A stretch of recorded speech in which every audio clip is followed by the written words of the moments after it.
নমস্কাৰ আপোনালোক সকলোকে মোৰ ইউটিউব চেনেল আমিনুল চিআৰচিচিলৈ পুনৰ এবাৰ স্বাগতম জনাইছোঁ। আমাৰ বিদ্যালয়সমূহত এলুমিনি এছ'চিয়েশ্যন অৰ্থাৎ প্ৰাক্তন ছাত্ৰ একতা সভা গঠন কৰিবৰ কাৰণে নিৰ্দেশসমূহ ইতিমধ্যে প্ৰকাশ পাইছে আৰু সেই নিৰ্দেশত বহুত বিদ্যালয়ে কাম আৰম্ভ কৰিব লৈছে। মই আজি এই ভিডিঅ'টিত প্ৰাক্তন ছাত্ৰ একতা সভা অৰ্থাৎ এলুমিনি এছ'চিয়েশ্যন কেনেকৈ গঠন কৰিব লাগে, এলুমিনি এছ'চিয়েশ্যনৰ লগত আমি কিদৰে আগবাঢ়িব লাগিব, কি কাম কৰিব লাগিব, গোটেইখিনি বস্তু আপোনালোকৰ লগত শ্বেয়াৰ কৰিম। ভিডিঅ'টি শেষলৈকে চাব, চাই ভাল পালে লাইক এণ্ড শ্বেয়াৰ কৰিব আৰু চেনেলটি যদি এতিয়াও ছাবস্ক্ৰাইব কৰা নাই কাইণ্ডলি ছাবস্ক্ৰাইব কৰিব।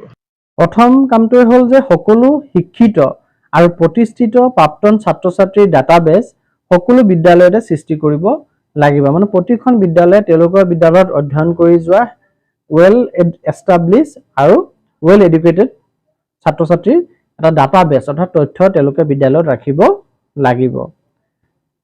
ছেকেণ্ড কথাটো কৈছে যোনটো আমি এলুমিনি কমিটি গঠন কৰিম, প্ৰাক্তন ছাত্ৰ সন্মিলন বা প্ৰাক্তন ছাত্ৰ একতা সভা গঠন কৰিম, সেই সমিতিখন সাধাৰণ সংস্থা অৰ্থাৎ জেনেৰেল বডি আৰু এক্সিকিউটিভ বডি কাৰ্যবাহী সংস্থা দুয়োটাই গঠিত হ'ব লাগিব। মানে এলুমিনি কমিটিটো এলুমিনি এছ'চিয়েশ্যনটো দুটা কমিটিৰে ফৰ্ম হ'ব, এটা হৈছে জেনেৰেল কমিটি আৰু এটা হৈছে এক্সিকিউটিভ কমিটি।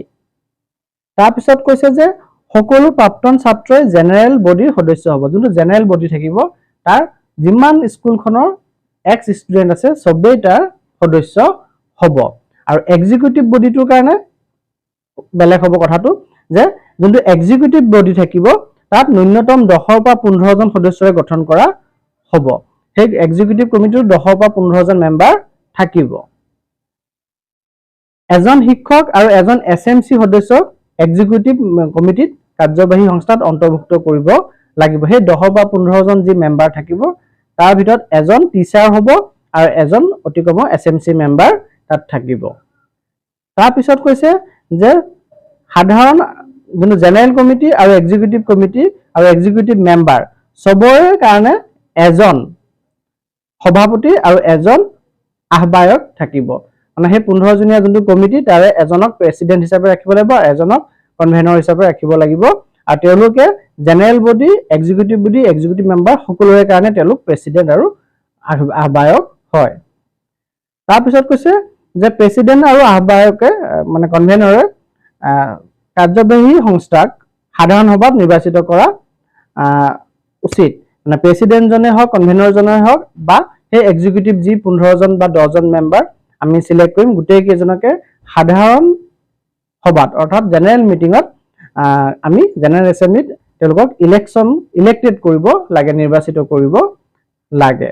এটা জেনেৰেল মিটিং দি পেলাই তাত আমি প্ৰেচিডেণ্ট, কনভেনৰ আৰু এক্সিকিউটিভ কমিটিটো গঠন কৰিব লাগিব।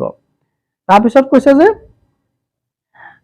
শিক্ষকৰ যোনজন প্ৰতিনিধি থাকিব তেখেতক কোনে ৰিকমেণ্ড কৰিব? হেড টিচাৰজনে ৰিকমেণ্ড কৰিব যে এইজনক আমি শিক্ষক প্ৰতিনিধি হিচাপে কমিটিটো ৰাখিব বিচাৰো। আৰু SMCৰ যোনজন প্ৰতিনিধি থাকিব তেখেতক ৰিকমেণ্ড কৰিব SMCৰ প্ৰেচিডেণ্টে যে এখেতক আমাৰ SMCৰ এই মেম্বাৰজনক আমি স্কুলৰ যোনটো এলুমিনি এছ'চিয়েশ্যন আছে তাত আমি মেম্বাৰ হিচাপে ৰাখিব বিচাৰো বুলি SMCৰ প্ৰেচিডেণ্টে ৰিকমেণ্ড কৰিব। তাৰপিছত কৈছে যে এই যোনটো আমি এলুমিনি এছ'চিয়েশ্যন এবাৰ ফৰ্ম কৰিলো তাৰ কাৰ্যকাল কিমান বছৰ হ'ব? তাৰ কাৰ্যকাল হ'ব 2 বছৰৰ কাৰণে। আকৌ আহিছে যে all decisions taken by the general body of the former student committee or executive association must be recorded in schools. এই এক্সিকিউটিভ এছ'চিয়েশ্যনটোৰ এক্সিকিউটিভে বা জেনেৰেল বডিয়ে হওক যিমানখিনি ডিচিশ্যন ল'ব গোটেইখিনি আমি স্কুলত অন ৰেকৰ্ড ৰাখিব লাগিব, লিপিবদ্ধ কৰি ৰাখিব লাগিব, তাৰ তথ্য ৰাখিব লাগিব। তাৰপিছত কৈছে যে প্ৰতি বছৰে বাৰ্ষিক প্ৰাক্তন ছাত্ৰ দিৱস পালন কৰিব লাগে, এনুৱেল এলুমিনি ডে চেলিব্ৰেশ্যন কৰিব লাগিব। আৰু এই ডেটো যোনটো আমি চেলিব্ৰেশ্যন কৰিম ইয়াৰ যোনটো ব্যয় হ'ব, খৰচ হ'ব, সেইখিনি এক্স ষ্টুডেণ্টখিনি প্ৰাক্তন ছাত্ৰ সমিতিৰ দ্বাৰাই তাক ব্যয় কৰিব লাগিব, সেইখিনি বহন কৰিব প্ৰাক্তন ছাত্ৰ সমিতিয়ে। তাৰপিছত দিছে যে বিদ্যালয়ৰ চৌহদত, স্কুল কেম্পাছত স্কুলে কি কৰিব লাগিব? গুৰুত্বপূৰ্ণ প্ৰাক্তন ছাত্ৰ ছাত্ৰীৰ তালিকা প্ৰদৰ্শন কৰিব লাগিব। যিখিনি well educated, well establish x student আছে তেওঁলোকৰ এটা তালিকা বিদ্যালয়ৰ চৌহদত আঁৰি ৰাখিব লাগিব।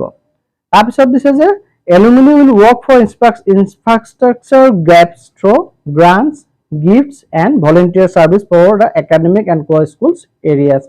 যে এলুমিনিয়ে কি হয় কাৰণে কাম কৰিব লাগিব আন্তঃগাঁথনিৰ যি গেপ থাকি গৈ আছে মানে যিমানখিনি আন্তঃগাঁথনি হ'ব লাগিছিল বিদ্যালয়খনত তাতকৈ যিখিনি কম আছে সেই মাজৰ যিখিনি গেপ আছে যিখিনি প্ৰয়োজন আছে এইখিনি বিভিন্ন ধৰণৰ অনুদান উপহাৰ আৰু ভলেণ্টিয়াৰ সাৰ্ভিস স্বেচ্ছামূলক সেৱাৰ জৰিয়তে সেইখিনি পূৰ কৰিবৰ কাৰণে এলুমিনিয়ে চেষ্টা কৰিব এলুমিনি এছ'চিয়েশ্যনে চেষ্টা কৰিব লাগিব তাৰপিছত দিছে যে বিদ্যালয়ৰ যিকোনো বিশেষ দিন উদযাপনৰ ক্ষেত্ৰত এনি স্পেশাল ডে যেটা আমি স্কুলত যদি কিবা সেলিব্ৰেশন কৰো তেতিয়া আমি প্ৰাক্তন ছাত্ৰ সমিতিক আনুষ্ঠানিকভাৱে আমি আমন্ত্ৰণ জনাব লাগিব সো এইখিনি কাম আমি কৰিব লাগে এছ'চিয়েশ্যনক লগত লৈ পেলাই এলুমিনি এছ'চিয়েশ্যন আৰু এবাৰ যেহেতু জুন মাহৰ 30 তাৰিখৰ ভিতৰতে এছ'চিয়েশ্যন ফৰ্ম কৰিব দিছিলে যিসকল বিদ্যালয় যিকেইখন বিদ্যালয় ইতিমধ্যে কৰিছে তেওঁলোকৰ কাৰণে ওয়েল এণ্ড গুড এই কামখিনি আমি আগবঢ়াব পাৰিম আৰু যিখিনি এতিয়ালৈকে এছ'চিয়েশ্যন ফৰ্ম কৰা নাই তেওঁলোকে নিশ্চয় এই গৰম বন্ধৰ মাজতে এছ'চিয়েশ্যনখিনি ফৰ্ম কৰি